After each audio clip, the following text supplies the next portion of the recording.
Donc, je reviens donc, voilà, donc Jersey, voilà, j'y ai passé donc 3 jours extraordinaires, beaucoup de marches, les jambes en compote,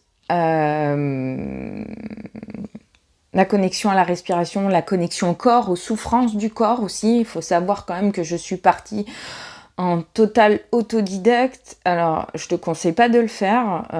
Il faut quand même avoir suffisamment de force mentale, en fait, pour faire tout ça, puisque j'ai quand même marché, en effet, on va dire, presque, ouais, j'arriverai peut-être pas à me faire mon calcul là comme ça, mais en tout cas, oui, bien, presque, ouais, c'est ça, 9 heures, 9 ou 8 heures de marche en fait consécutifs, voilà, à observer, à comment prendre quand même quelques photos, etc. Mais voilà, en tout cas, à faire quand même avec vigilance, et se connaître, quoi. Voilà. Donc en effet, je suis pas toujours habituée à faire des randonnées, mais quand je pars dans des voyages initiatiques, parce que j'en ai fait d'autres après que je vous raconterai. À chaque fois que j'ai fait ça, en effet, j'ai randonné, hein, beaucoup, plusieurs heures.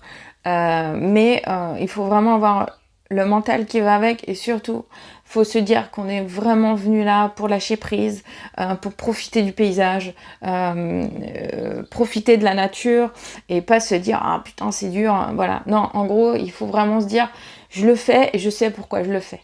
Et si je suis là pour le faire, c'est que je suis capable de le faire. Et en fait, rien que d'avoir en fait dans l'espoir positif, en tout cas de faire ce type de voyage initiatique, de marche, pour aller sur des lieux soit hautement énergétiques, soit régénérants, puisque en effet la forêt est régénérante.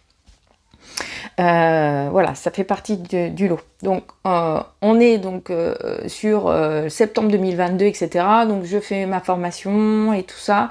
Je rencontre plein de personnes en fin d'année, donc en spiritualité. Et donc, je me retrouve dans ce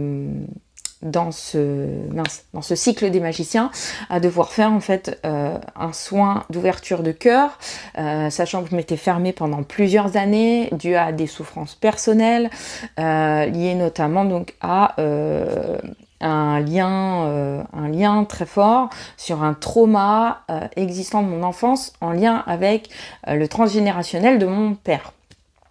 Et je me retrouve à devoir faire une lecture akashique, où, en tout cas, la personne qui est à l'initiative, entre guillemets, de ce trauma et et de ce mal qu'il m'a fait, en fait, se retrouve à venir me parler lors de cette archive akashique.